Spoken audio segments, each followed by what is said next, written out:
Love this. Love having technical difficulty. So much fun. All right. Can I hear myself? All right. Can I hear myself? I can. Okay, cool. So the microphone's working. Just making sure. Live.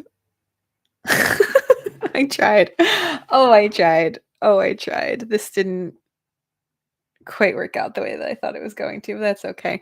Thought I was an expert at this point, but I guess not. Oh well. Well, hey there, friend. Welcome back. I am your friendly neighborhood quantum rebel, Sarah Rusk, and I am here. And come say hello. Can I grab? I'm gonna grab. If people start coming in, I'm sorry. I thought I had this. I was all being nice and sophisticated and trying to get ahead of the curve with this whole live thing, but I had something plugged in and I shouldn't have had plugged in, and it messed with everything. So whatever. I learned. So it was 40 seconds of just nothing. So we're gonna fix this up real quick so then I can get some friends in here. Is there anybody else in here watching? No. It is quite funny seeing me on multiple screens. I know I am in here. There's me. I'm supporting myself. It's all good. Good thing I'm a whiz at this. Where is thumbnail? Save. Okay. It's weird that it only says one, because there's two. Sarah Rusk. And this is a different account, right? Yeah, hey there, Lefty. Okay. Well, whatever. Cool. Well, if there's anybody else in here, hello. It's not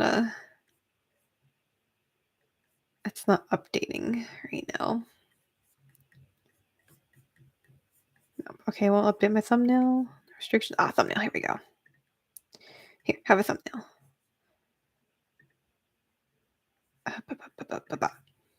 Okay, we fixed it. What's bothering me? Dark. Hi, dark. Okay.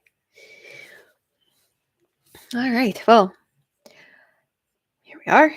I'm on the stream again, and I'm working on being a little bit better with the audio. I have my microphone plugged in so then I can be heard a little bit more.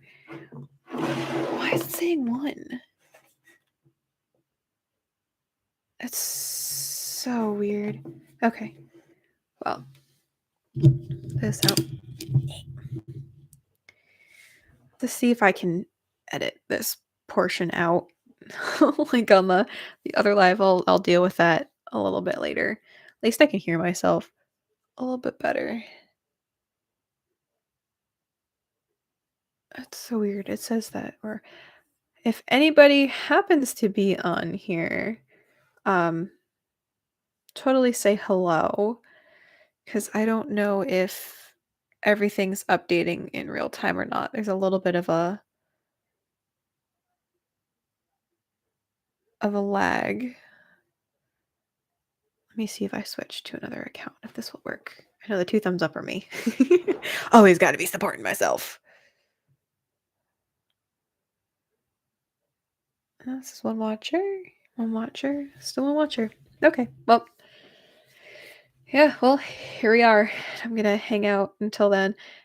If you do happen to be on here and coming to say hello, Alice's Restaurant always gets played at 12 o'clock here in New Jersey. And if you are here and not listening to Alice's Restaurant, I appreciate that. I have yet to listen to Alice's Restaurant at 12 o'clock on Thanksgiving. I think I might have done it once, like a long time ago. I used to work at a gas station on Thanksgiving. That was fun. Me and my adoptive grandfather, call him G-Pa. His name was Joe. He was amazing. We would always work Thanksgiving together, and we'd always I don't know if he brought me food. I know my mom would make us food, and it would get dropped off. It was a lot of fun working at him at the gas station. We barely had anybody come in. Like, it would get so slow around, 4 or 5 o'clock, or even from, around 3 o'clock to about 5 or 6 o'clock. I don't know how long we would work.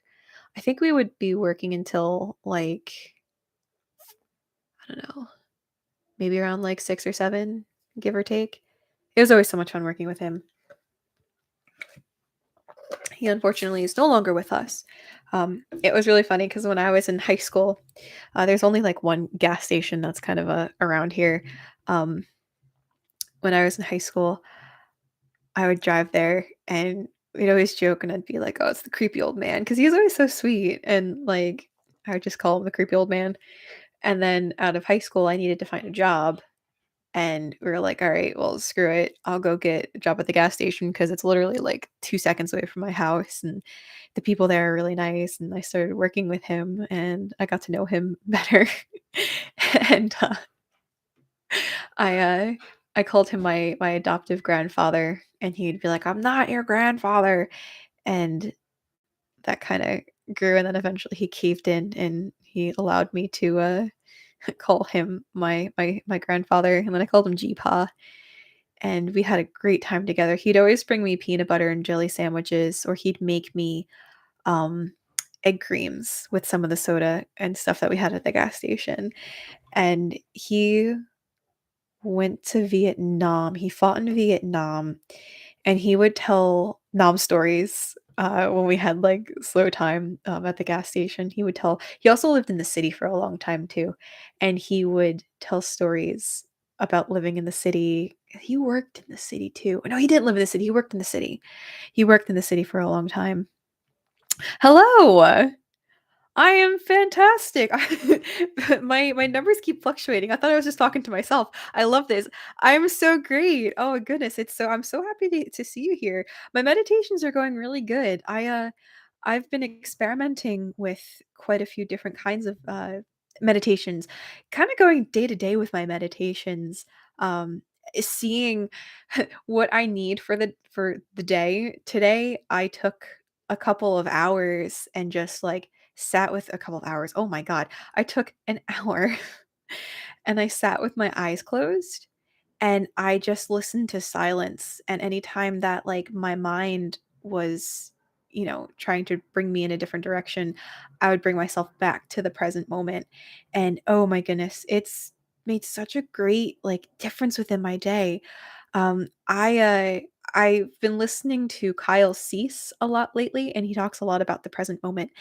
And I keep bringing myself back to that present moment. So I was practicing it with my eyes closed and feeling into this present moment and just, continuously bringing myself back. And I was doing it with my eyes open and it's made such a difference. And I'm feeling so good. How are your meditations going? Oh my goodness. I'm so happy that I have a friend on here. I thought I was talking to myself for a bit.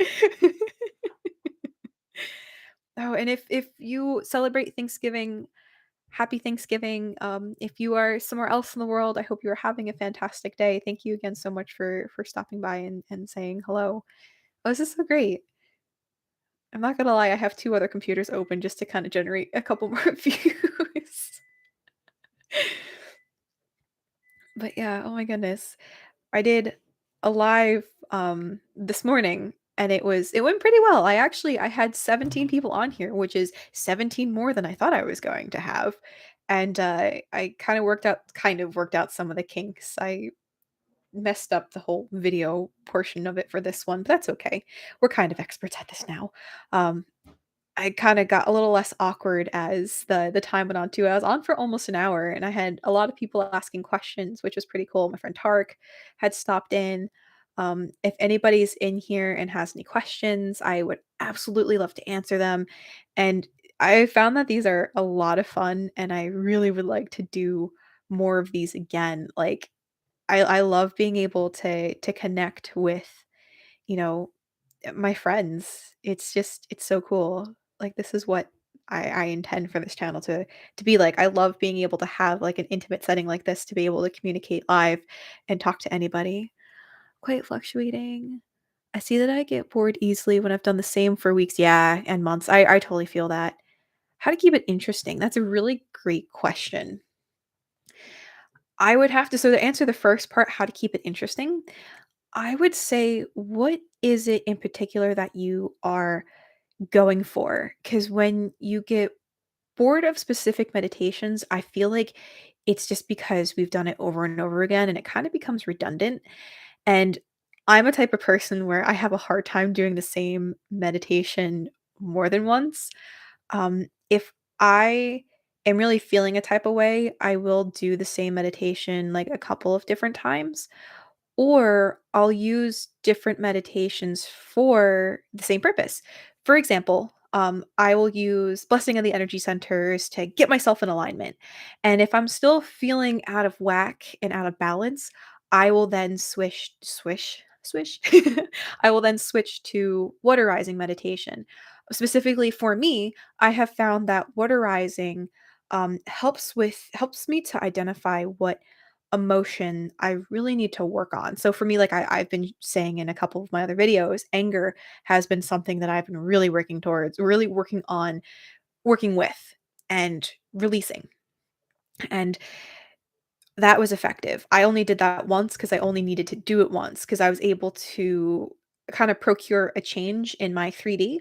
And if that still didn't happen, I would try doing waterizing one more time to see if I was able to make a change within myself, to see if I can get an effect big enough to make this change, well, not make this change, but have this change occur and happen. And then when I would wake up out of that meditation, going throughout my day, seeing if I caught myself changing, if I immediately started thinking those thoughts, like angry thoughts or wanting to respond in an angry way, I would say change, change, change. If I found that that wasn't working, I would then switch to changing beliefs and perceptions. That's the you are the placebo meditation. And then I would use that to say, okay, well, what beliefs and perceptions do I have about myself around this feeling, around what I am feeling? And then I would go through that. And normally, when I hit that point, I tend to start to feel a little bit better and like there is a change happening. And that's kind of what keeps it interesting for me is because I'm able to see the change. However, there are instances where like everything is so fine and dandy and good in the meditation. I come out for about an hour, I'm feeling really fantastic. And then all of a sudden, my thoughts come back in. And then I feel sometimes worse than when I started my meditation. What I do in that moment, if I can sleep, I will sleep because that if I'm not thinking, that's fantastic. But if I'm coming up to moments like that, I will also look for different ways to explain what it is that I'm going through. I've been doing that the past couple of days. I've been feeling better and better, and then all of a sudden, I'll just have, like, this weird, like, feeling in my chest where things just don't feel good. And I stumbled upon this guy named Kyle Cease. I've been kinda talking about him all morning because his work, oh my gosh, it's completely life-changing, that whole staying present. It was just such a game changer. I know Dr. Joe talks a lot about staying present, but the way in which he presented that information was seriously life-changing. And I like listening to different perspectives and different vantage points because it's all the same thing. All of this is the same exact thing. We are all rehashing the same information. It's just coming from different perspectives. And sometimes the way that somebody explains something, it makes it so it's a little bit more digestible. Like, I mean, if people coming to this channel and listening to me, they can hear everything that like I talk about through Dr. Joe's work. Like listen to the intensive and the progressive courses and you'll understand it all. But the thing is sometimes we have to go through something and experience something and then have it broken down in a specific type of way in order to really have that like, "Oh my gosh," moment.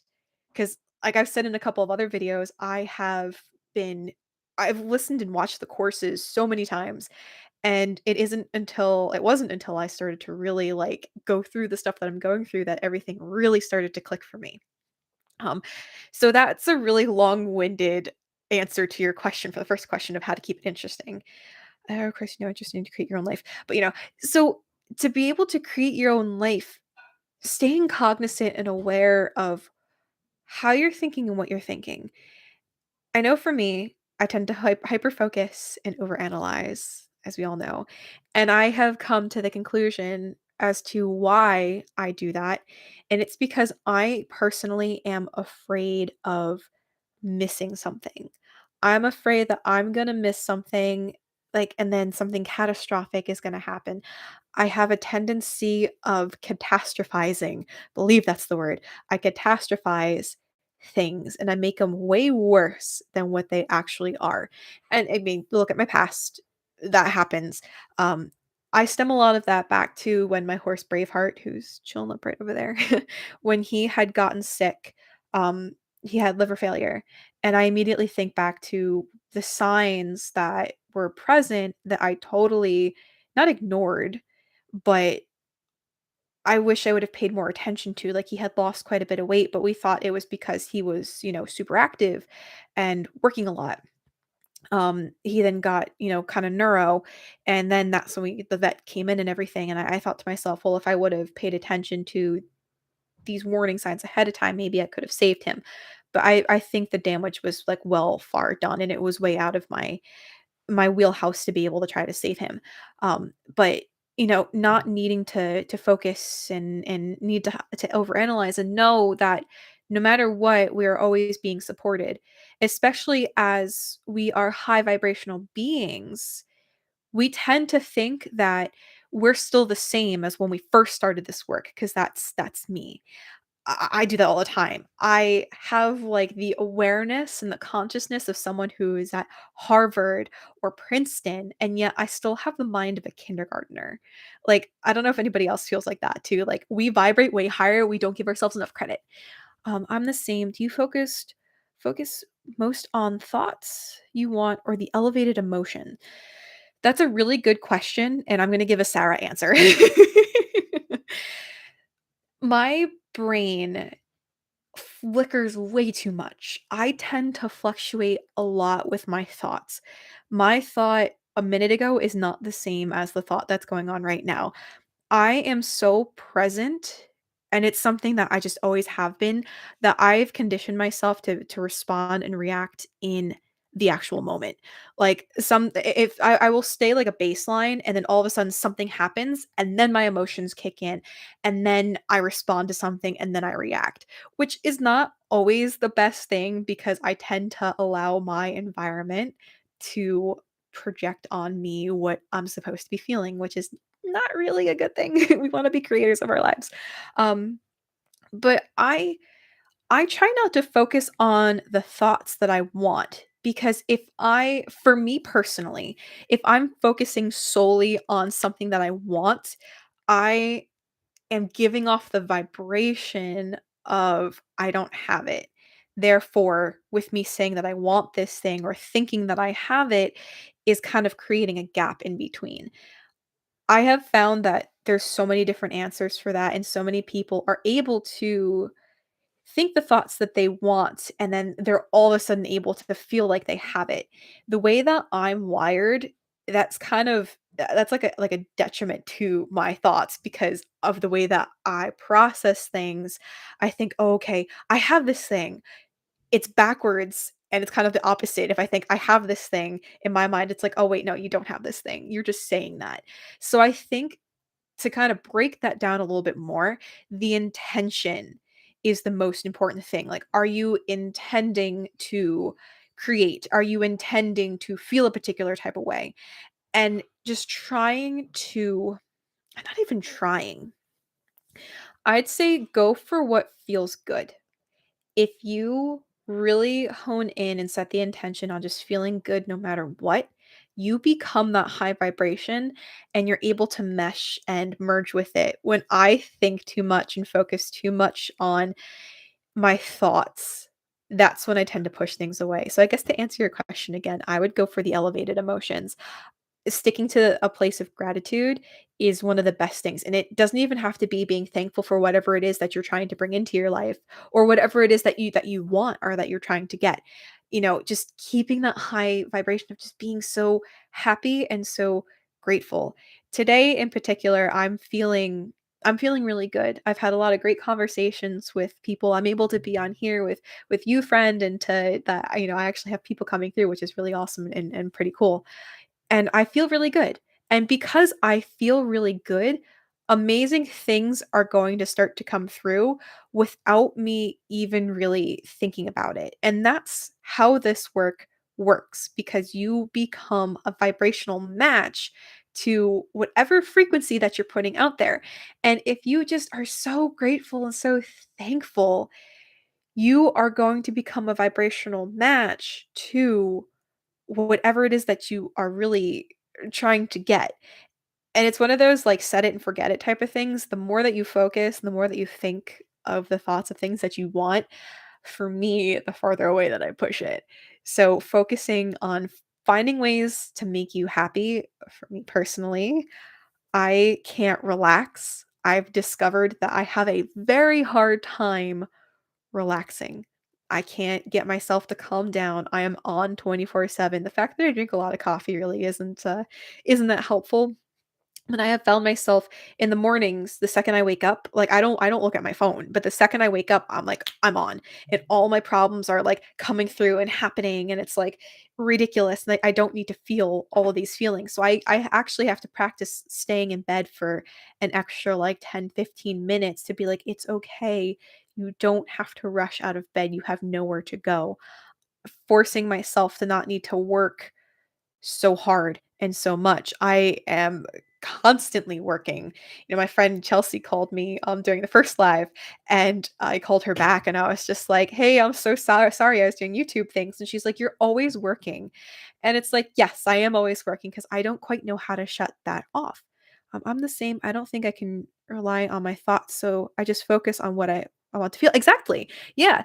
Do you have any examples in your personal life that you were able to focus on the feelings instead of the thought and you had something come through? I gave the example, not even. I remember I wanted, so I've got horses. I have a horse named Abigail. She's amazing. She's another one. Like, I didn't, when Braveheart died, I didn't want I didn't want another horse. Like, I wanted to save up money and move to California.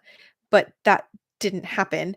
And my friends at the other barn were pushing me to get another horse. And I found this really cute little, like, filly. I was gonna name her Callie, who was from California. And I was gonna have her shipped over, across the US, and that fell through. Like, I had the money for it. They're like, $5,000 in total, have her shipped for her and everything. And I said, "Okay, here's $5,000." And they were just like, "Oh no, it's not worth our time and the money to ship her over to you." And I was like, "Seriously? Like, I have $5,000. Like, you don't want that?" And then stuff came together, and the people who owned my other barn gave me Abigail for my birthday. I think it was my 26th birthday, I believe, or 27th. Um, I've had her for about 4 years. I've been working with her for, like, a lot longer. But that was, I gave up, like, the resistance. I didn't say I needed this horse. I'm going to work matter to matter to get this other horse from California. I let it go and it had the best possible outcome. Like, Abigail has the best life right now. Like, she's just, I couldn't imagine my life without her, and she also had a lot to teach me. It happened with Charlie. I wanted this little dog named Memphis from Missouri, and the people who I was trying to adopt him out for, or not from him, the dog Memphis, I was trying to adopt her. They said, "Well, you need to find a transporter." And I said, "Okay." I found a transporter. Sorry. Can I adopt this dog? And they were just like, "Oh no, you live too far away, so we adopted her already, like, out to someone else." And I was like, "Are you serious?" And then I went on to Go Fetch and I saw this cute little dog named Spalding. He had a black dot around his eye, and his little characteristic was that he liked to sit at people's feet when they were cooking food and stuff like that. And I reached out to them. I said, "Hey, is Spalding still available?" And they're just like, "Yes." And we drove over to New York City to go see him, and fell in love with him instantly. And I cannot imagine my life without this dog. And to think that that outcome could have been different. Like, Memphis was a beautiful dog. She was a an Australian shepherd and a cattle dog, I believe. Just such a beautiful dog. But I love Charlie, and he loves me, and he totally found me. And it's when things like that happen, like, you put the vibration out, but sometimes you have to be directed in specific ways. I whatchamacallit, he had this analogy this morning. It's kind of like you've got a thing of water, and, like, a big body of water, and sometimes it's got to get pushed to be narrower and narrower to be directed to where it's supposed to go. I gave the example of this YouTube channel. Like, I didn't think I was going to be getting over 600 subscribers in a year. Like, seriously? I wanted 50 by the summer. And we, like, well flew past that goal, and it would be I can't wait to keep reaching out to more people and see this channel grow, but, like, I didn't know what I was doing when I first started this, and while I've been trying to manifest 1,000 subscribers, I know that, I have to take it day by day and go through the journey and get molded and meshed into whatever I need to in order to make this channel, grow and thrive. Yeah, manifest an apartment. I tried not to stress, not thinking about it really, just feeling the happiness of having an apartment that I love. Yes, I packed my stuff during a trip within only a month. My contact nice. Suddenly across path with an old friend who really told me he's starting a party. I knew immediately, yes, 100%. That's how that works. I tell the story about my car all the time. When I had my Prius, I would pretend that it was the Honda Civic that I've got out there. I would, take my boots off before I got in there to make sure I didn't get the new car dirty. I would be in my bed and pretend that like the Civic was sitting out in my driveway. And when I'd be driving, my Prius, I'd be looking at all of the Civics as they drove by, and I was like, "Oh, there goes a cousin of my car. There goes my car. Ooh, I can't wait to be driving my car." And the way in which that lined up was pretty incredible. I have a big manifestation that I'm working on right now, and I'm working on manifesting something into the physical. The opportunity has come up. The thing is, the funding in order to be able to do it. And I don't know how this is going to come through, but I keep preparing for it. Like I don't want to say too much, but I've got like pictures of the thing. I bought products for this thing that I'm working on manifesting and putting it in spaces and seeing it as a reminder that it's very possible. And it's Siri, right? Is that how you pronounce your name? I feel bad saying names because I don't want to say anything wrong. But as my friend in the chat here had said, you didn't stress about it and you didn't think about it, and it's because you had no resistance to it. And when you think and when you stress, that tends to be when the resistance comes in, which kind of stems back to your question before of thoughts versus emotions. If you just feel good and you feel like I don't wanna say, like, all your problems have been solved because we're always gonna have problems come up, but you feel relaxed. You said it right. From Sweden! Oh my gosh! Hi! That's so cool. I'm so happy I got your name right, Siri. Oh, perfect. Now I can have a conversation with you and say your name. You're from Sweden. Oh my god, that's so cool. Ah.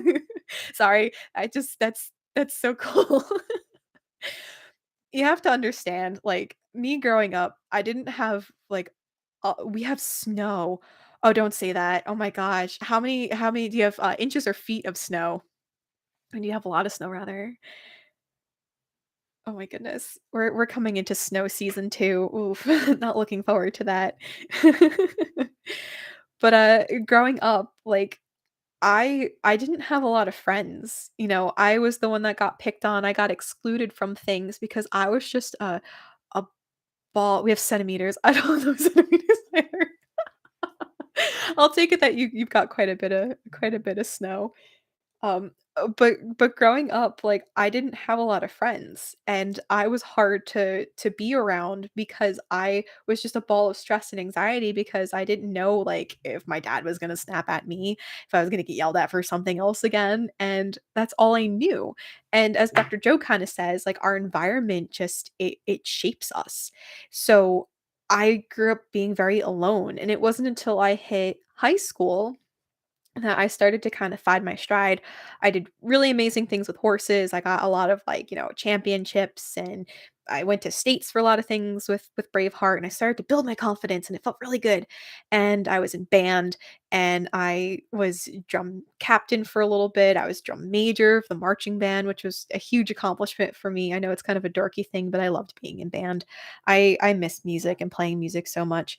But there have been so many low moments where I just have had nobody, and I had no one to turn to. YouTube was a thing, but it wasn't stuff like this that I was watching, it was more so like music stuff. But that has been the goal of this channel for me, is to be able to provide a space for people who were like me and didn't really have friends or people to turn to or to talk to. And I love that people are here, they're showing up, though I like it's cool that I'm associated with Dr. Joe's work, but I really wanna be, like, known for myself, and I'm really hoping that, like, the channel starts to take an upswing and starts to go in that direction because Dr. Joe has his work, and I don't wanna piggyback off of that. I just know how to explain things in a different way. Um but it's just so cool that I had someone from India and the UK in the first, round of chats, and I've got someone from Sweden, like, that's so cool to me that, like, I it's like I have got friends all over the world, and it just makes me so excited, so, like, that's really cool. Siri, thank you so much for being here, for chatting with me too, and for your support and everything, like, you have no idea how much it means to me. It's just so cool. It's really, really awesome. I'm not sure if we have anybody else here. I know 2 of them are me because 'cause I've got my other computers open up.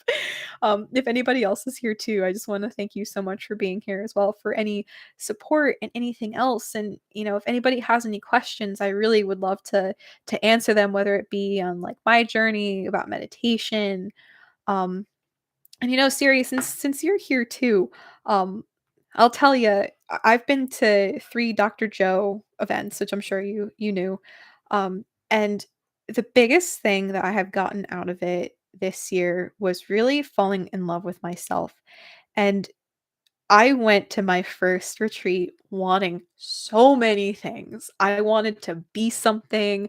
I wanted the money. I wanted the success. I wanted the fame. I wanted tangible things.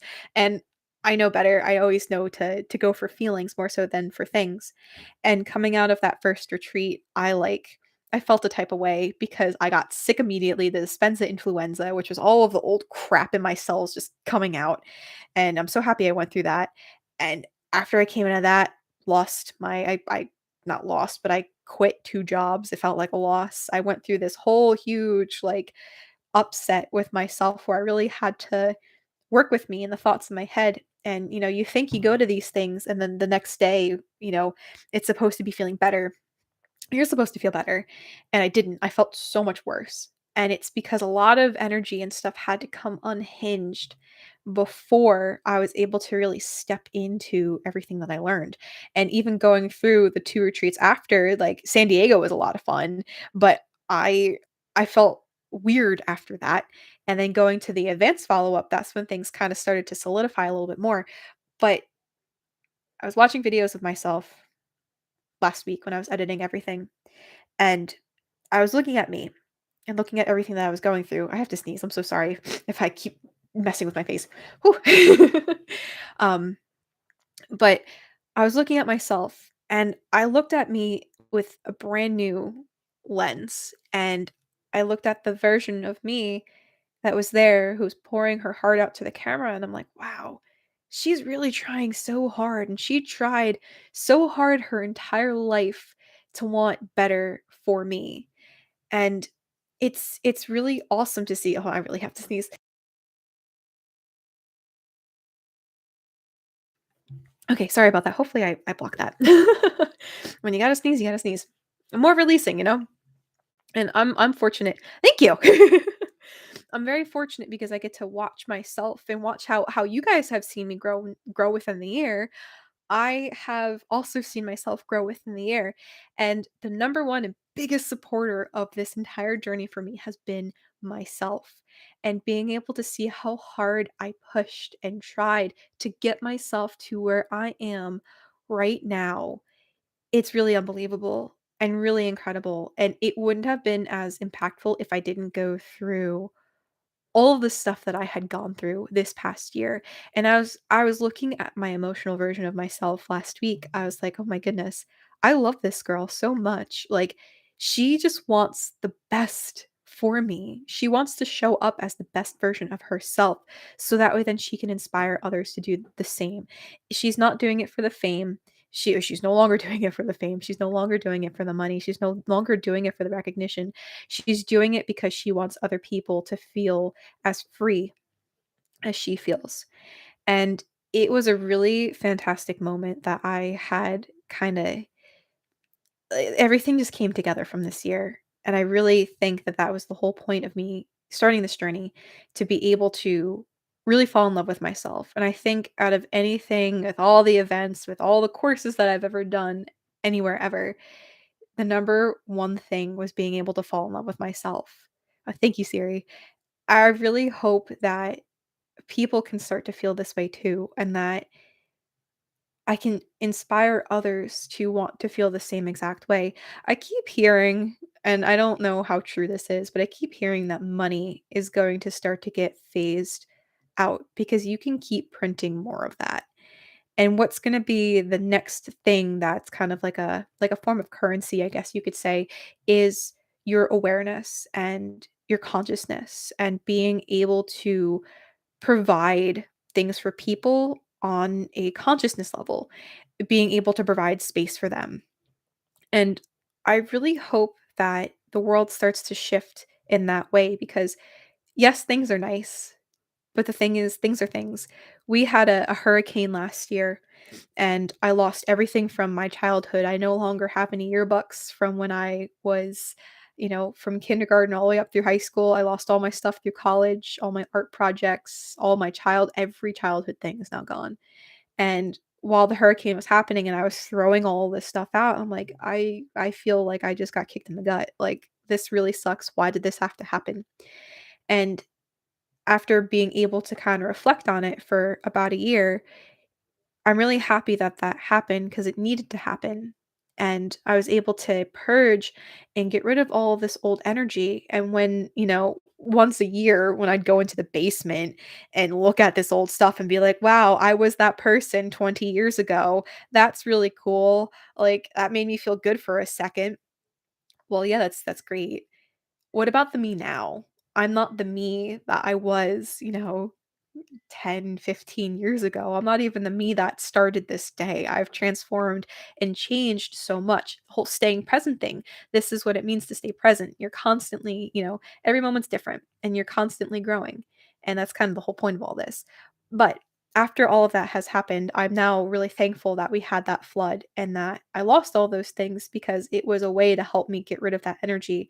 So now I get to focus more so on being present, not even my future, more so being here and present than thinking back to what I was at some point.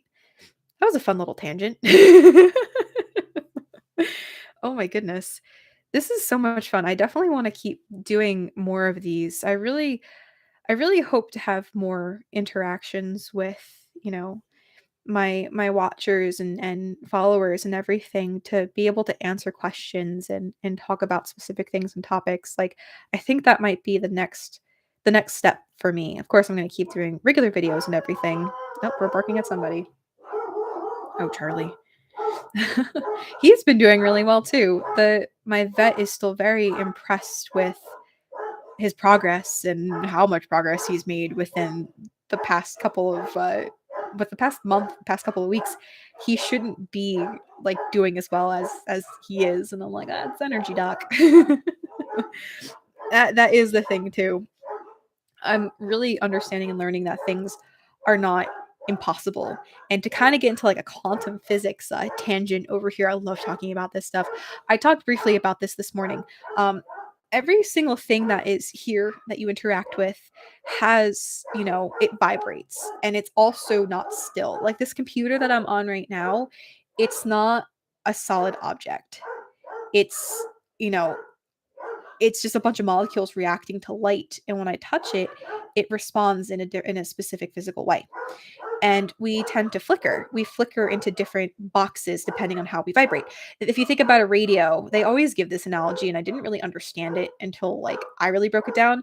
But you have to turn the dials to a specific frequency, and sometimes you can be in between frequencies. So, say you really want to be abundant, and yet you feel lack.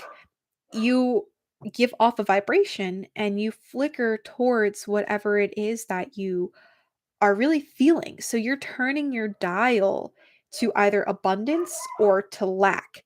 If you keep feeling abundant, like you become a giving person and you give, then you will become more giving and you'll flicker towards that abundance box compared to if you hoard everything and you hold everything, then, you flicker towards kind of the poverty box. deep. And I really believe that it's like you say that some really horrible things happen, but it helps you in a weird way. It does. If you allow it to help you. This doesn't apply everything, of course. Siri, I totally agree with that. That, you know, I believe personally, this is my own personal belief, that things happen for you and not to you. And it's all about what you make of it. And people can call you painfully optimistic or something because you are believing in that type of way, but it's all about your belief and your thoughts, because whatever you think and you believe is what gets projected out into the world. And I'll take whatever I've been going through for the past 2 weeks. It's been an absolute nightmare. I don't want to feel like this. However, I stumbled upon a lot of great things because of it. I really got into qigong and being able to do those movements and to practice with, oh my gosh, being able to do Dr.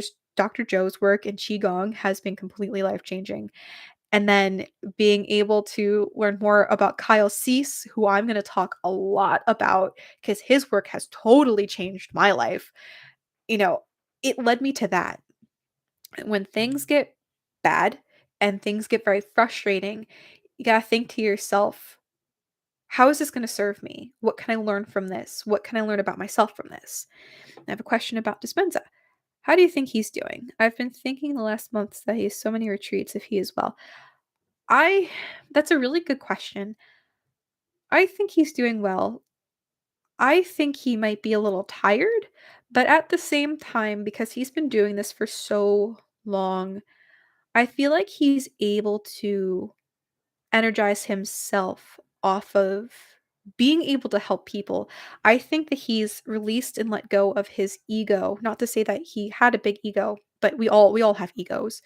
I think he's been able to release his ego so much that he just gets such a high off of being able to help other people. And I think that going to each retreat and being able to interact with so many people, I think that's what fuels him to keep going. And I think if he was tired and needed a break, he would say something and he would be able to take that break.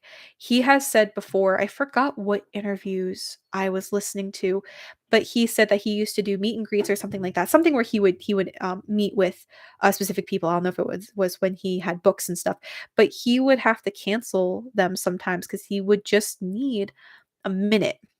I also think he's been doing this work so much too that he knows himself well enough when he needs a break in between. Um, that is a really good question. Like when he's on stage, like he's so in it. Like he's completely surrendered and given into the work and the teaching, and he teaches in such a way that's just it's funny, it makes sense, though I think I might have caught on to, when he does the meditations and everything, he likes to give a lot of lectures, which I love the lectures, like, I am so turned on for them, I have so like, my notebook is just filled with pages worth of notes from there. I took, like, over 100 pages worth of notes from all the retreats that I've been to, and he likes to get people into a trance state, and for some people, lectures, make them glaze over a little bit. He keeps them entertaining, but I think he does it on purpose to kinda get people into that trance-like state, because then we usually have, like, a little bit of a break, and then we go into a meditation, and I think he does that on purpose, so that way then he can really get people to give in to the meditations. Now, Siri, have you ever been to any of the Joe Dispenza retreats before? They are so much fun. The community that is with this work is just it's phenomenal. And even afterwards, the friends that you meet, the resources that you have after is really awesome and really cool. There's a lot of really great groups and really amazing people that do this work. And I will say, leaving my first one, I didn't have I didn't really have any friends. I connected with one or two people, um, but that was about it. And then I reconnected with them back in Marco Island while I had so many other friends and people, which was really cool. Um, oh, we're barking again. Sorry that my dogs are so loud. But I usually treat the first retreat as like like a falling away of things. Things that no longer serve you need to fall away. No, not yet. Hope that I can go to something in Europe soon, but I'll have a coherence healing. Coherence healings, they feel so nice. They feel so good. You're gonna love it. Have you ever had a coherence healing before? Those are really cool to facilitate and to be a part of. I don't know how much I'm allowed to talk about with mine because I know that they're quite particular about people who talk about it. Though, now this will be my first. Awesome. I will tell you, get into just a very comfortable, receptive state and just relax and take that time for yourself. And you're going to feel the energy around you. And whatever you feel, whatever energy feels like to you, when you meditate, see if you can kind of feel similar feelings to that. Because when I meditate, that's kind of what I feel like, this big vortex of energy that's around me. Like it feels almost as if there are magnets, being like the opposite sides being pushed apart from one another. That's what it feels like to me. And it feels really good. It's for some reason it's not as intense or as strong for me as it is for some people. And I don't know if it's just because I already vibrate at like a higher frequency. Um, I really feel like the coherence healings help to bring people up to that higher state and that higher level. Um, I am on a kick of trying to see what the field looks like and what it feels like. Now, Siri, I don't know how familiar you are with like the field and everything, but I have been trying to tap into what it would be like to get into like that huge matrix that they always talk about and to be able to actually like create from there.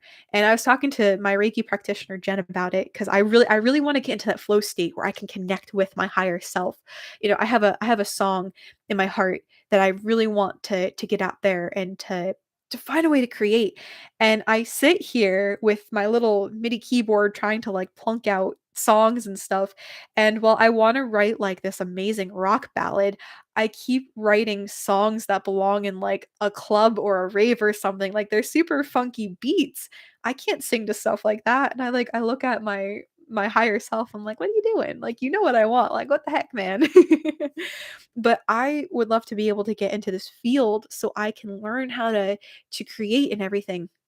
And she says that, like, it's really not that difficult. We create from the field all the time, but it's a matter of not trying too hard, which kinda stems back to the whole thought versus emotion thing of just having no resistance.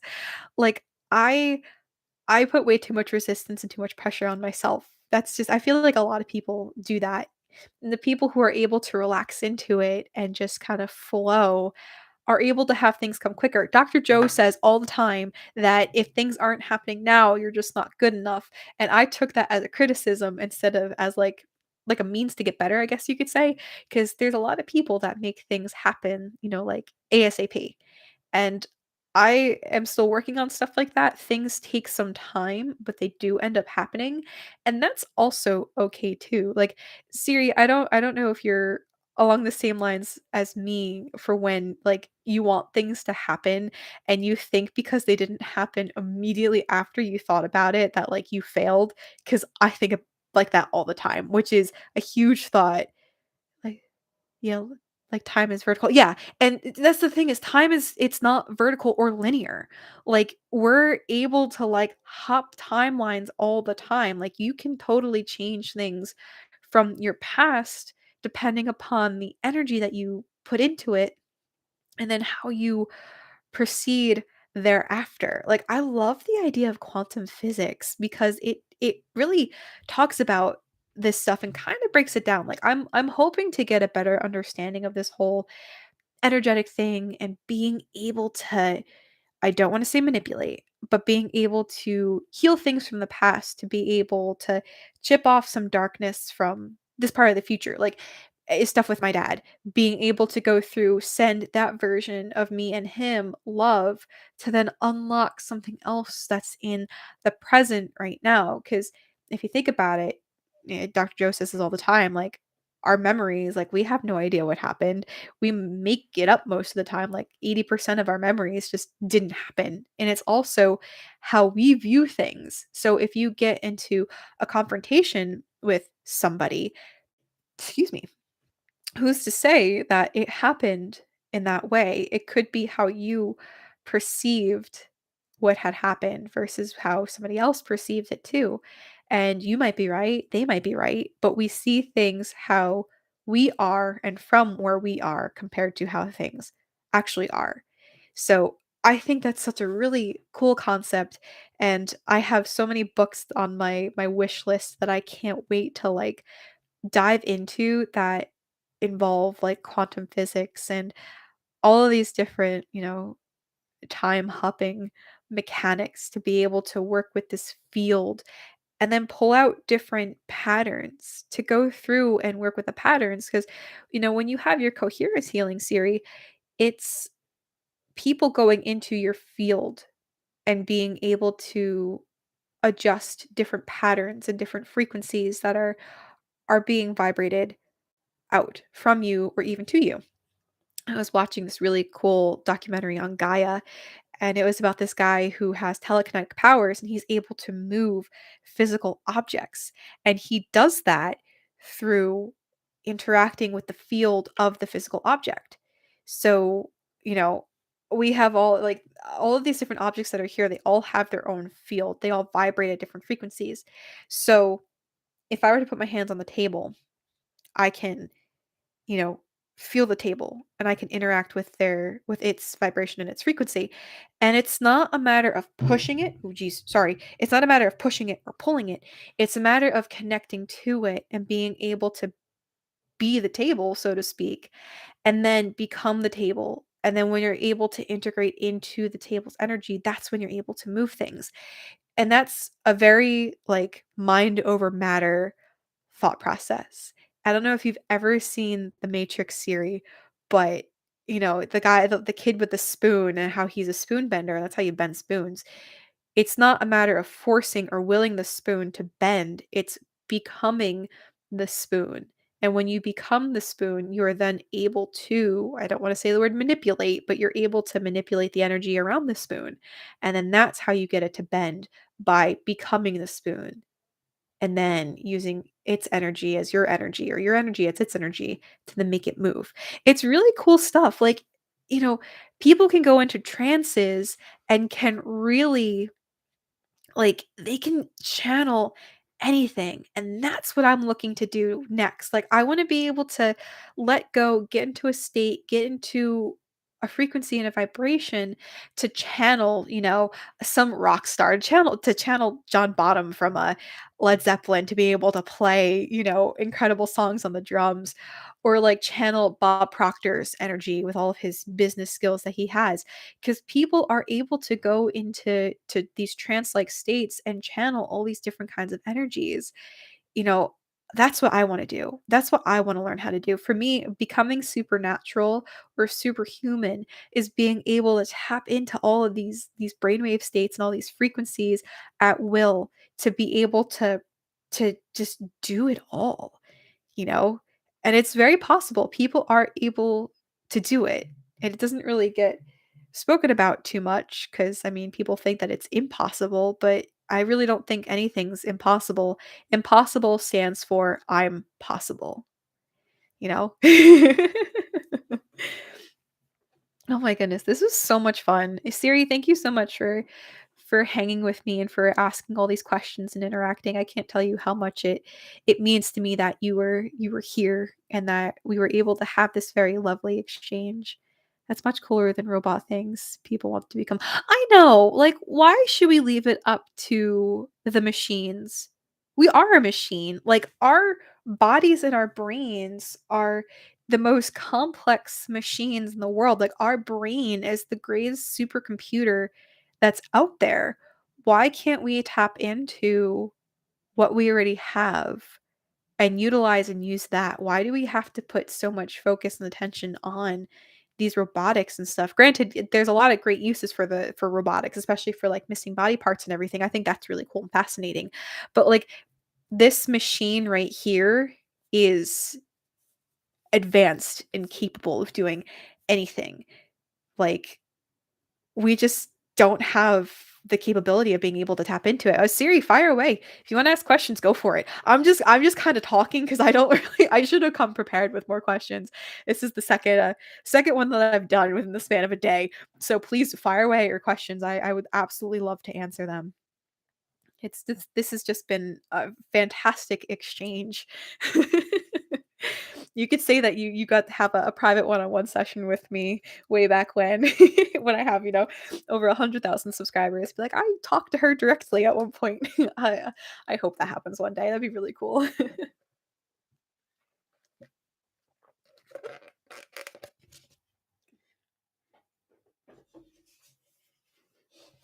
Yeah, I'm not sure if there's anybody else on here. I know that I am occupying, 2 of them on my other computers, but it'd be cool if we had a couple more friends. Blessing of the energy centers. I don't feel them so much. How do you sense them? So that's a really good question. And I'm going to give an answer that's probably going to be very frustrating. And it is practice. I highly recommend taking notes before your meditation, doing blessing of the energy centers, and then taking notes after. And this is a meditation that I would recommend that you do quite a few times. Like, you don't have to do it in like a couple of days in a row, but I would suggest doing them a little bit to get familiar with it. Um, when I did Blessing of the Energy Centers 1 after doing the intensive and progressive courses, I felt jack shit. I literally didn't feel anything, and I was just like, "Okay, what the heck?" However, things in my life were starting to change, and I did the intensive and progressive courses last year in 2021. And I really focused on doing that. I would listen to the courses over and over again, and I would do Blessing of the Energy Centers over and over again. And I didn't feel anything. There were moments where I tried sitting up because I would do it lying down because I didn't sit up. I don't want to say lazy, but I was being lazy and I was like, I'm not sitting up, whatever. And I would just, lay down. And sometimes I'd fall asleep. Sometimes I'd be like, oh my gosh, this is so boring. Why am I doing this? I don't understand it. And it took, a year and a half of me trying to figure out what to do with it to finally be able to understand this whole, blessing of the energy centers shenanigans. I will tell you that the more that you do it and the more that you try, the easier that it's going to get and the more that you're going to be able to understand it. So each energy center has its own brain. And when you focus on each energy center, you're giving it your attention. Really ask yourself when you're doing this meditation, are you giving it your full attention? And it's not even a matter of thinking things, like experiment with different ways of doing it. Like, do it where you feel gratitude for each energy center. You're like, oh my gosh, first center, thank you so much. Thank you for everything that you've done. You don't have to get into specifics, but you say, thank you so much, first energy center, for everything. Thank you, second energy center, for everything. For me, what I feel is I feel like a space, like I feel like there's a big like sphere around each energy center, and all I do is I feel energy going into this energy center. I don't think of it moving. I just think, okay, I put my awareness on, I'm thinking of like my pelvis. I'm just put all of my attention there. I'm thinking about my pelvis. That's it. And anytime my mind wanders, I go back to thinking about that section. You go up to the second energy center. I just think about, the my belly button, so to speak, around that section. And then I move up from there. I don't try to make anything happen. I just let it happen. And the more that you practice it, the better at that you will get. If you've only been doing it a couple of times, your mind's going to wander because my mind wandered all the time when I first started doing it. And it wasn't until I went to my first retreat that I really felt something. And I guess you could call it like that Kundalini energy, like shooting up my spine and everything. I had a massive panic attack. It felt like someone lit a firecracker from my feet all the way up to my head because the energy just, it came out, it exploded out. It can happen for you at home. It 100% can happen for you at home. It's one of those, how focused and how determined are you during that meditation to, I don't want to say want a result because you don't go for wanting to have an experience. Go for being able to feel and become more familiar with you and how you operate as a person. I hope that that kinda made sense. The best advice that I could give you, Siri, is just to be able to play with it a little bit, and the more that you play and the more that you experiment and explore, the more you'll say, "Wow, I really felt this. Let me try this again," or, "Hey, I didn't really feel anything the past couple of times. Let me try doing it a different way." Keep working with that. So I hope that answered your question. I hope that gave you some insight and some aha moments, but don't give up. Just keep working with it and keep practicing it. But fire away any more questions you got. Keep going. I've got nowhere to go today, so I'm really happy to be here with you guys. So if anybody else who's hopped on here, hello. I hope you are having a fantastic day. If you have any questions or like to chime in and say anything, please by all means ask a question. It's so great to have you here. If you are celebrating Thanksgiving, I hope you are having a fantastic Thanksgiving. If you are somewhere else, I hope you are awesome wherever, whenever you are. If it's morning, good morning. If it is nighttime, I hope you have a great evening. And if it's the middle of the day, I hope you're making the best out of it. I feel like I should be like a DJ of some kind. We've got 3 people on here. I saw a couple of people fluctuating in here. Oh, yeah. I feel something like that, but not so much. But more my upper centers. Okay, that's pretty cool. When I was really doing it when I was sitting up, actually, I might train of thought derailed from this one too. Um, when I was sitting up and doing it, I started swaying, and this was before I really got into what it felt like to have energy move through me. Do you happen to sway when you do the meditation sometimes, Siri, or do you stay pretty still? Because after that experience on Marco Island, when the energy shot up, through my spine to my head, and I thought I was gonna die, it was a lot of fun. I then started moving. When I meditate and I'm really focused in, I tend to become like a frequency and I vibrate and I move to the different frequencies. So when I do the blessing of the energy centers, especially when I'm in a retreat setting where there's a lot of energy and a lot of like vibrations moving through, I start like my hips start to wiggle and then it moves up to my second energy center and third. And then eventually when I get to the top of my head, I move faster and faster and faster to the point where like my head is shaking and I just like, just see my nose like wiggling a little bit. That's how fast the frequency gets, which is pretty cool. Um, I have since like I don't really move as much anymore when I meditate. It's more so just I will start twitching and sometimes like my arms will start like reaching out and doing a whole bunch of weird things. When I have my Reiki sessions, I have to like pin my arms down because sometimes I want to like, you know, have my arms go out and I need to not because I don't want to like hit my practitioner. No, but when I've been in oh my gosh, so many people. In mantra concerts, I've been swaying. It's so meditative and loving atmosphere. I'm swaying like a bamboo in the wind. That's really cool. That must be a really awesome experience to feel when you are finally able to go out to one of the retreats, Siri. You are gonna be like, whoa. You're gonna be, I guarantee you're gonna be one of the ones up in the front dancing at like 4 o'clock in the morning. And you're really gonna feel the energy, and I bet it's gonna feel so euphoric, and I guarantee you're just gonna feel, like, so good when you come out of it. I will say there's nothing like coming home from a retreat. It hit me really hard leaving Marco Island as I kinda documented in, the video afterwards. It was just the feeling that feeling of love. I loved that, being able to talk to people, looking at the name tags, and just being able to have conversations with everybody. It felt like a safe space, and it just felt really cool to be around those type of people. And it was hard having to integrate back home and not having that safety and that security of, if you were going through something and you needed to talk to somebody, not being able to see a name tag or a wristband and not being able to talk or, openly and freely being able to say, "Hey, how's your day going?" And knowing that they understand and that they're on the same level as you. And I wish so much that there was a way to be able to do this in like our everyday lives too. I tried to be a little bit more open with people, who I come encounter with in the everyday, the sleepy people. If I have a question, I won't be afraid to ask. It's all about how you ask and you interact with people in the way in which that you talk to people. It was really funny. I was walking the dogs with my mom down at a beach place near me, and we were talking about the houses there. And she was just like, "Oh, I wonder if it's like the full, if people own the full house, or if it's like split in half. If one person owns one half, one person owns the other, or if somebody has an upstairs and somebody has a downstairs." And there are these two. It was on Halloween or around Halloween, and there are these two gentlemen that were outside, and they were dressed in Halloween costumes. They looked very dapper. And I was like, "You know what? I'm gonna ask them. What's the worst thing that's gonna happen? They're not gonna respond back to me."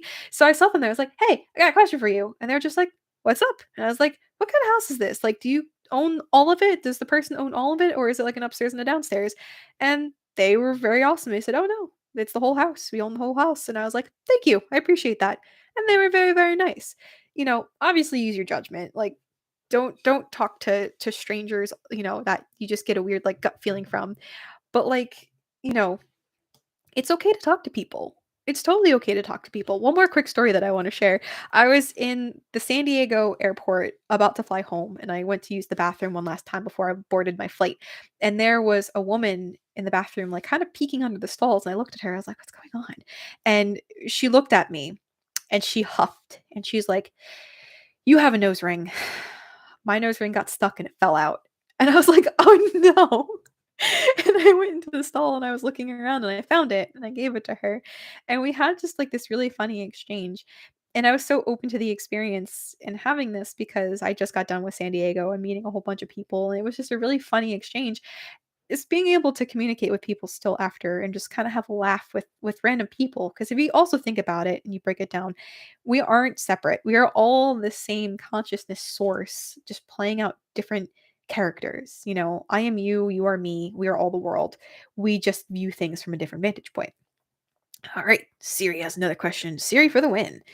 When I'm in deep meditation, my body goes numb. I guess I'm in deep theta. Yeah, that's really awesome that you can feel that. Usually when I'm there, I feel so content. What I understand, when you are in the state, you can manifest things very fast. Uh, I believe so. That is a great question. I don't have any personal experience with that, so I am only going to be going off of an assumption. That's what they say. I think when you are in that state, because you are detached and you are no one, no thing, nowhere, no time, and you're able to feel deeply relaxed and create from that state. That is kind of like the door to the consciousness where you're able to be in the field. Like, that's you being in the field. Like, the deep theta, the fact that you're awake through there, that's fantastic. That is when you're able to put the thoughts out and create whatever it is that you are looking to create. So, if you're able to create from that state without any resistance, I do believe that's when things are supposed to be able to manifest that much faster. The thing is, when you come out of it, like, do you have resistance? Do you immediately think about the thing and the lack of the thing? I think that's a really good question to experiment with. So, the next time that happens and you feel your body go numb and you are in that state, you should think of something with, like, no attachment. Think of something simple. Like, think about somebody getting you, your favorite beverage. For me, it would be coffee. Think about having somebody like bring it to you, or it just appearing. See if when you do that, if that happens, so that way then you can kind of bump it up to the next thing and go for something else, or think of like a feeling of a situation playing out for you. I know that was kind of not really a direct answer to your question, but I think that's a really cool way of thinking about that. I know for me, I know that when I hit the different brain waves, I'm not really present. I tend things get really weird. Like, my view of things become very cartoony when I go from, like, alpha to theta, and I think I have, like, a picture in my head, but it turns out that, like, it's not. Things aren't really responding and playing out the way that I think it is. Things just don't make sense.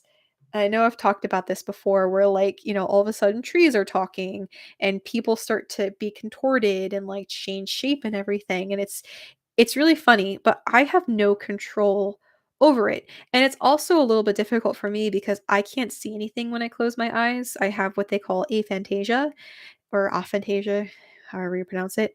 I close my eyes. You tell me to think of a pink elephant or don't think of a pink elephant. I can't see anything. It's black. It's totally dark in there. And that actually kind of helps a little bit. But the problem is, I think too much more. So it doesn't become, pictures become annoying. It becomes my emotions and my feelings become annoying. And I focus on the feelings more so than the actual pictures. Um, I hope that was kind of a an answer to your question a little bit.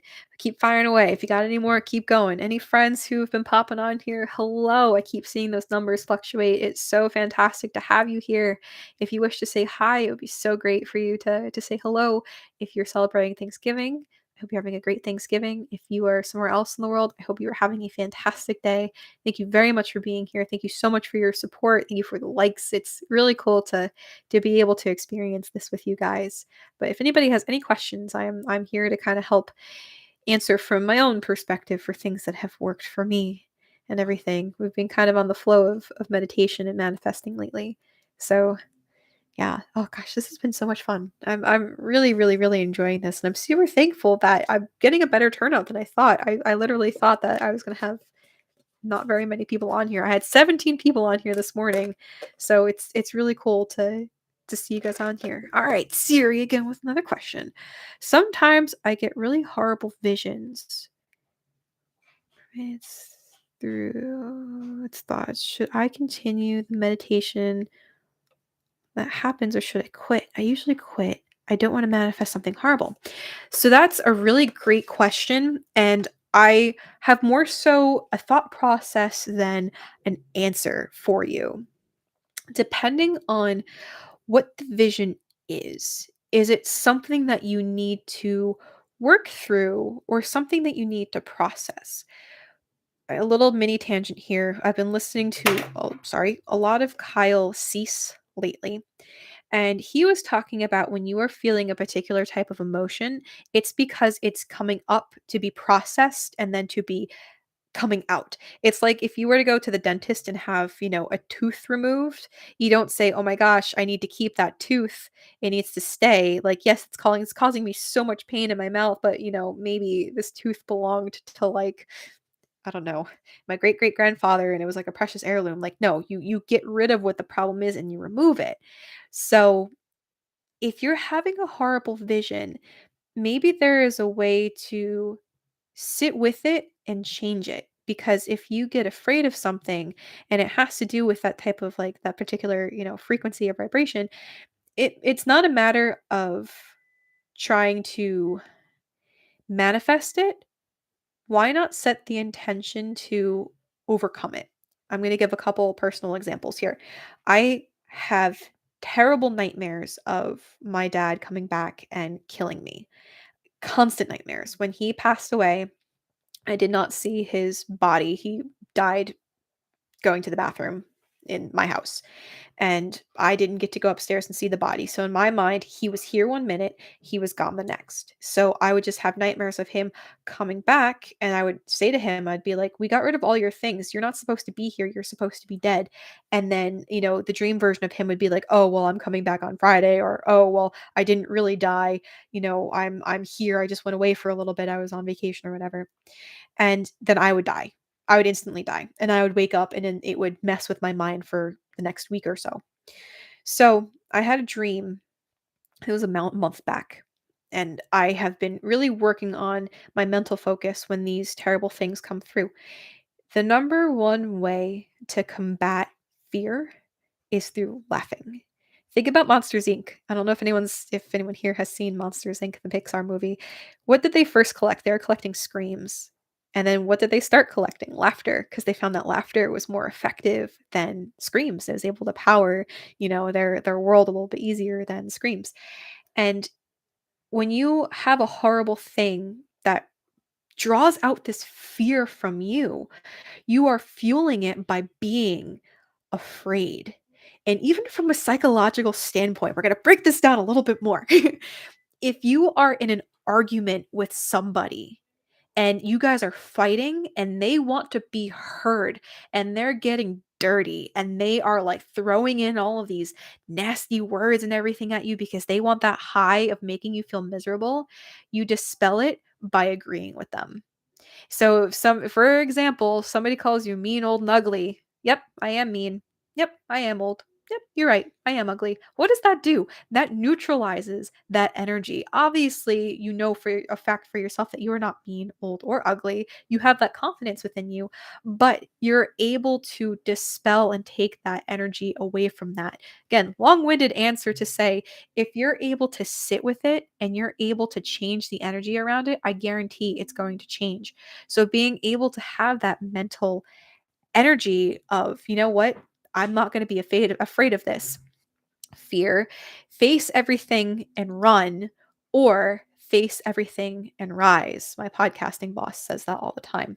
Brandon from Positive Head. So if it's coming up in your meditation, it might just be that you are ready to handle it. And if you keep stuffing it down, just like with most emotions, what happens when we stuff emotions down? It becomes something in our body. It might become a tumor. It might become a cyst. It might manifest itself in different parts of our body. But when it's coming up, it means that it's ready to come out and it's ready to be faced.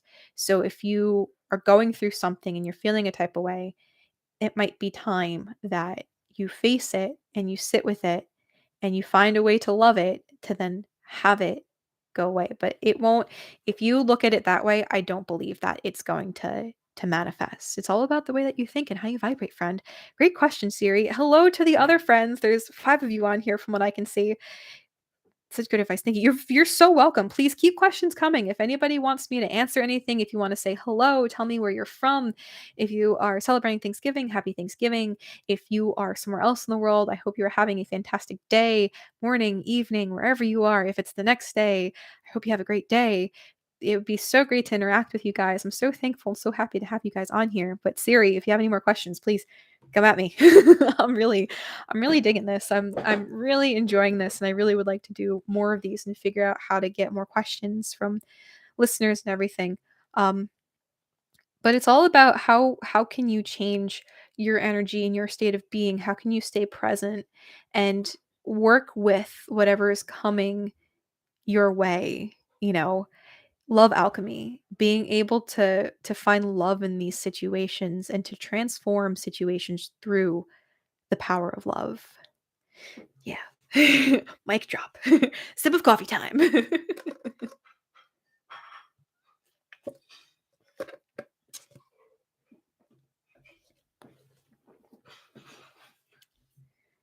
How do I have 14 text messages? My goodness.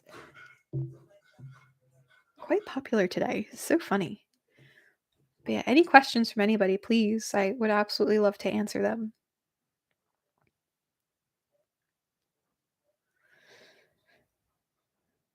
I have a similar story to you. Yeah, you know, it's hard with going through things like that sometimes. And it can feel very disempowering when, you know, you've gone through something like that because you can easily get triggered through other people and the way that other people show up. But for me on this journey, what I have learned is how can I best work with myself when I get triggered? How can I not get frustrated or angry at myself when this happens? And how can I feel empowered in this moment? And then when I'm feeling empowered enough, how can I don't want to say diffuse, but how can I transform this situation through like the highest power of love?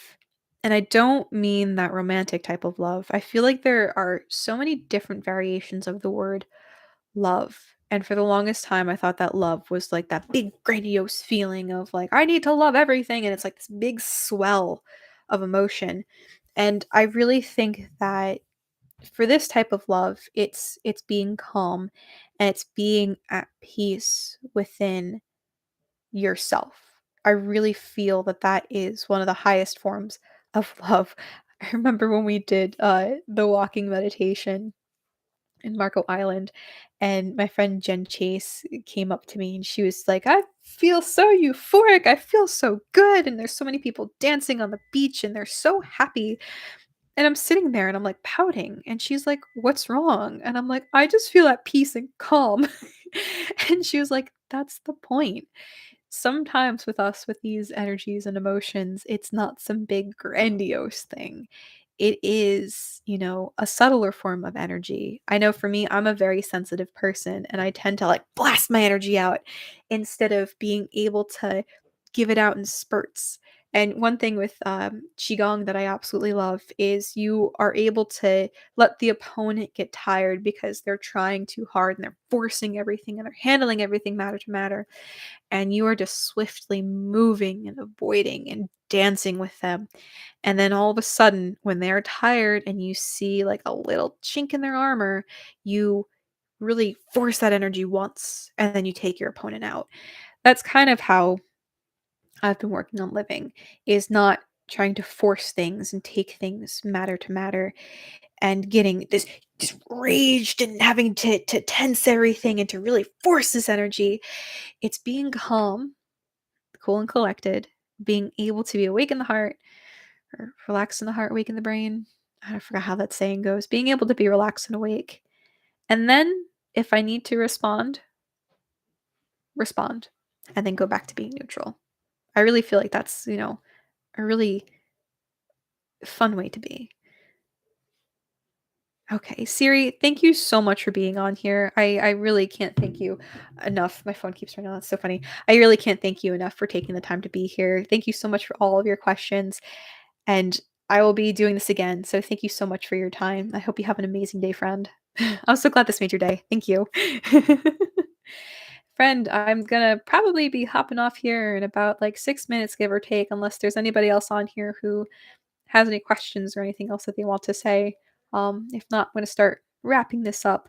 I really want to thank everyone for being here. If you're listening to this afterwards, I hope that you are enjoying yourself. I hope you enjoyed this time. Sorry, kind of got off to a little bit of a bumpy start here, but this will be up and posted. And I am going to be doing more of these. And if anybody has any questions that they would like to ask, I'll probably talk within the next couple of videos about it. Um, but yeah, I'm just gonna hang here for a little bit more. Might just talk a little bit more. Uh, now we're back to being alone. I don't know if the two people are my other two computer screens or if there's a oh no, there's a third person. Hello, third person. But yeah, if anybody has any other questions or anything else, if they want to say hello, I hope you're having a great Thanksgiving. If you are celebrating Thanksgiving, if you are somewhere else, I hope that you are having an amazing day, amazing evening. Thank you for stopping by. My longest video to date, I think. Oh, maybe not. I don't remember. I think I probably have done interviews that were a little bit longer, but it's really awesome to have people here, to have you here, friend. I need to remove that other one. This is so funny. I can't believe I screwed up the stream at the very beginning. I tried. I need to get a webcam. I think that's next on the list. But yeah, the rest of this day is going to be so much fun. I've got this really beautiful puzzle that I've been working on. It's really really cool. It's got a bird on it, and it's got all these different kind of shapes and things on it. And there's a person who's sitting there with their arms down as they're like on the bird, transcending up into the ethers. I saw it and I was just like, I need this puzzle. It's really relevant to what I'm going through right now. Oh yeah, hang out for 4 more minutes.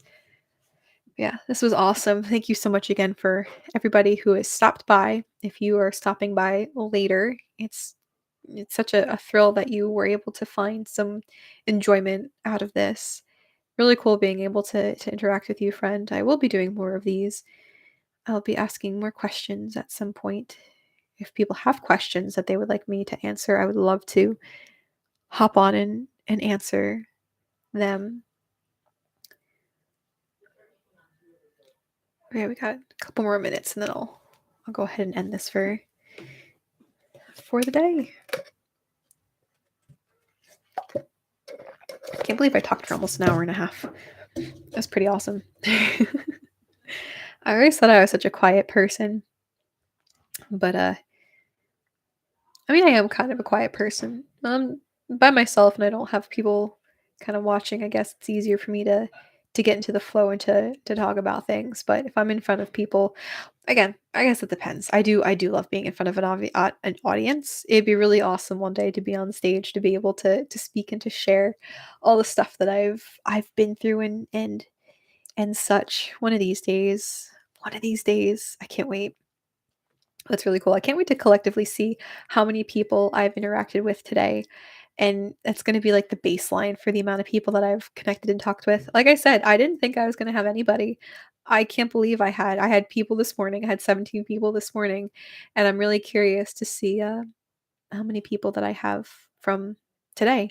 And then that's going to be the most people that I've, I guess, spoken to from this point of view.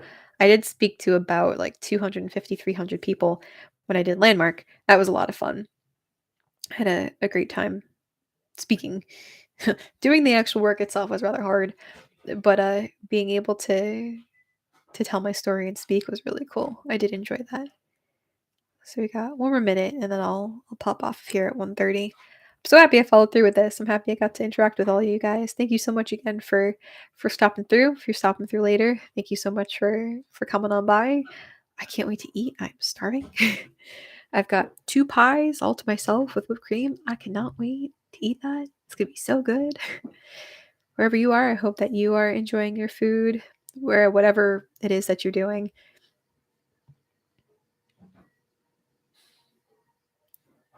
This has been a pleasure and a joy being able to speak with you.